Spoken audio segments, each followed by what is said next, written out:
This is the Average to Savage podcast with Paul Guarino. Everyone and anyone, athletes, celebs, and much more.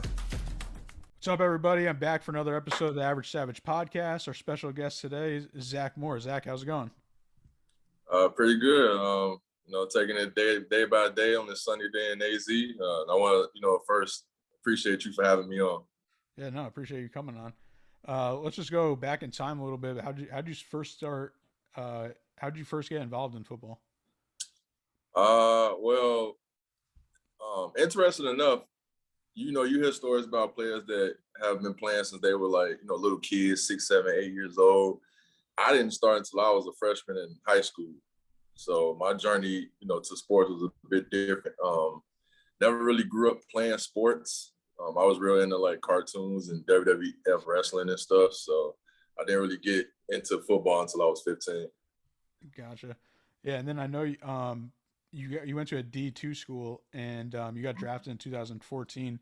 So what was it like to get drafted and then just to get drafted from D2 school? Because I know it's even harder to get drafted out of D2. Yeah. So, to keep a long story short, basically I just put the work in college, proved that I was the best player in my conference and at my school. And, how the whole draft thing came around, I had been receiving, interest and, scouts have been coming to my games, my junior, senior year. And, skip forward to draft day. And I had been hearing reports, I'll go this round, that round, how bloggers do, but I never really paid attention. And I'm sitting there watching the draft day 3. It was me, a couple of my homies, and we was at the school watching it. And the 6th round came, pick 198, my phone rang, and I'm looking at it, and this is an area code I'm not familiar with. I don't know how this goes. All I know from the draft is what I see on TV. And I answered it, and it was Nick Caserio from the Patriots and Bill Belichick. And I'm like, oh, snap, did it just really happen? This is pretty dope. So at first I couldn't believe it, but it didn't really kick in until when I got to New England, or Foxborough, and the Patriots organization. Yeah, no, that's awesome. And then your rookie year, you guys won the Super Bowl. So what was that like to your first year you win the Super Bowl? Man, I can honestly say that was, out of all my years of playing football, that was the best year that I can experience playing the sport. To be drafted, which by the way, was first in my school and conference history. So, on top of that, and then my rookie year winning the ring, it was this is incredible. I don't really think nothing can really top this. Yeah. Yeah. And that was the Super Bowl where they didn't give Marshawn Lynch the ball, right? Yeah, on the 1 yard line. So were you I want to thank field? the Seahawks for that. Were you on the field or you were watching from the sideline? No, I was inactive, so I was watching from the sideline, but all the feeling was the same. Yeah, I was gonna say, but what were your thoughts? Were your thoughts they got to give it to? You thought they were giving it to Marshawn or what? I mean, we all thought that, but thank God they didn't, and we was able to win. Yeah, that was the crazy. That's probably one of the craziest moments in sports.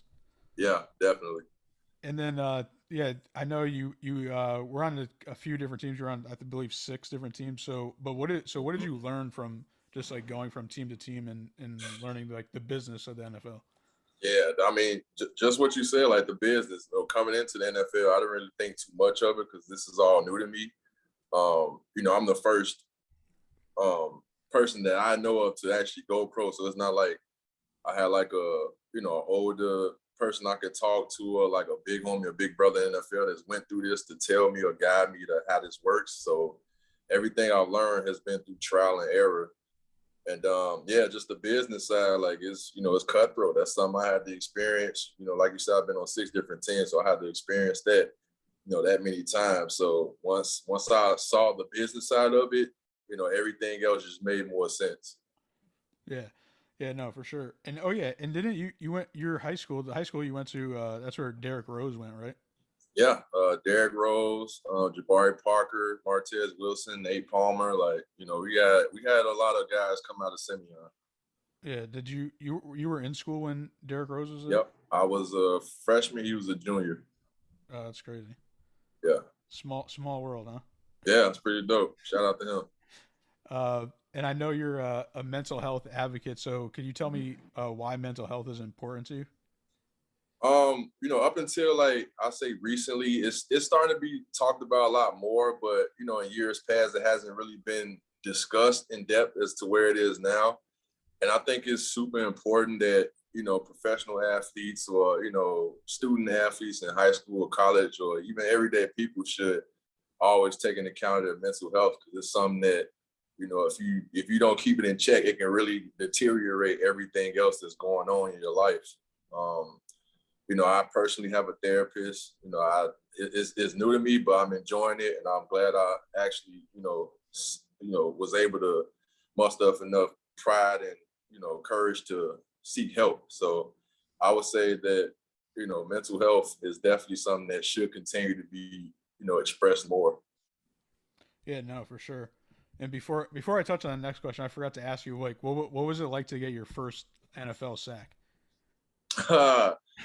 So I'm from Chicago, so my first NFL sack was against Chicago, Jay Cutler. So and my family was there, so that was like super awesome. It was a sack force fumble, return for a touchdown by my teammate at the time, Rob Ninkovich. So that was like another highlight of my career. It's pretty cool to have my first sack be against my hometown. Yeah, yeah, that's awesome. All right, then going back into mental health, what do you think people can do to do more to protect their mental health? Explore different avenues in life. Like, I got a lot of former colleagues, they hike, they do yoga, they read, they work out, they try to find other ways to keep their mind busy. I'd say, develop better habits, try to have a hobby or something, to take your mind off things, things of that nature. Yeah, yeah, for sure. And then what advice would you give a young athlete? I say the same thing, only on top of that, really focus on what life is like outside the sport. That's something that I'm seeing a lot of guys struggle with now. They've been playing, like I said before, some guys have been playing this sport since they were 6, 7 years old. So all they know is that sport. In particular, we're talking about football. And a lot of them, they get to a point in their careers where, things might start looking bleak as far as their career continuing. And some of them don't know what life looks like outside of sports.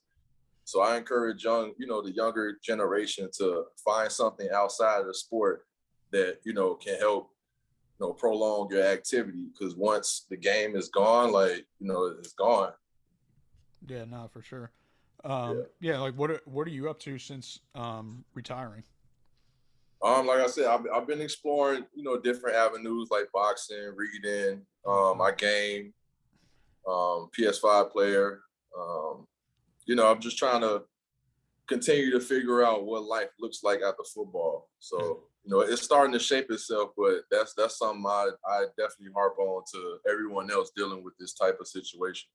yeah, yeah, definitely. I'm a big boxing fan. So are Yeah. you boxing just for fitness? Or are you boxing? Or you might get in the ring? No, no, no, no, no, no, no, no.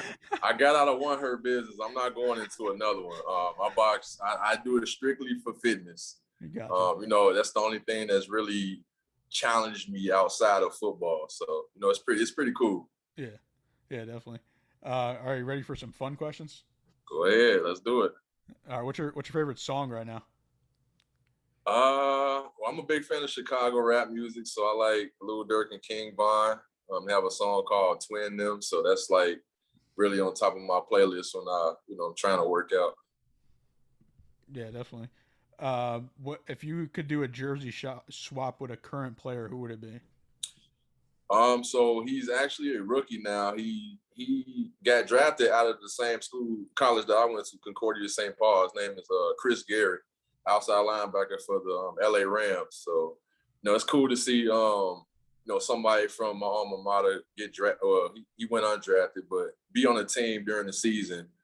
It's pretty cool to see that it carries on, that it didn't just stop at me, that someone else got that same opportunity from my college. So, shout out to Chris, and that's somebody who I would do a jersey swap with.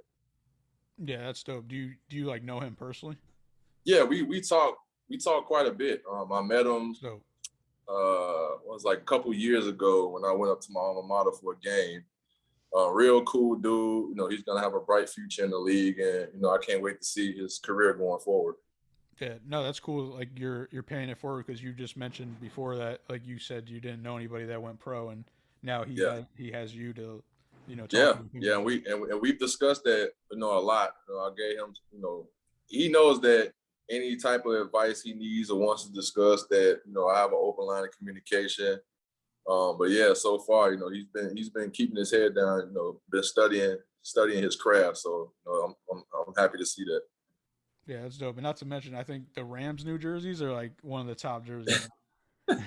Yeah, and you know, he's in a pretty similar situation. Like my rookie year, I had, you know, guys like Chandler Jones to really like look up to in the league as far as like my position, and you know, he's in a very good spot to learn from Aaron Donald and now Von Miller. So you know, it's gonna be fun to watch.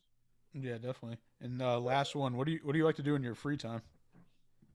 Like I said, I like the game. It's been I say gaming has been my biggest escape, and I want to say a positive thing as far as mental health, because it allows me to like escape reality a little bit and just get my mind off things. So I'm a big advocate for gaming. I went to an Apex Legends ESPN Pro-Am tournament like a couple years back, way before the pandemic. So that was pretty dope. Yeah, for sure. What's your favorite game right now? Like, what are you playing? Apex Legends. That's something I got into back in 2019, and normally I wasn't really a first-person shooter game, but it's just something about it that just caught my attention. I've been playing it, you know, ever since. Yeah, no, definitely. It's crazy how big just like the industry of just like esports and gaming is just Yeah, getting. like it's insane. Like Yeah, the people that I've been able to, you know, be in the same room with, like yeah, the NRG team, and these people that I'm like just like finding out about, but you know, they're real like goats of the gaming industry. yeah, yeah. No, definitely. It's just like I mean, we're around the same age. I'm 29, so it's just like growing up, it was always like get off the games and go like do something. Now it's Yeah, like, and now it's like you can make like millions of dollars or man, hundreds of like thousands or whatever. It's crazy. it's so crazy how like times have changed. So, Yeah. you know, it's good to see that, you know, something like that can take off where you don't have to physically put your body on the line, you know, to enjoy something and make money from it. So, Yeah, yeah, no, for sure. Well, Zach, I yeah. appreciate you coming on, and could you let the listeners know where to follow you on social media? You can catch me on Instagram at Rushmore90, Rushmore90, and also on Facebook, the official Zach Moore.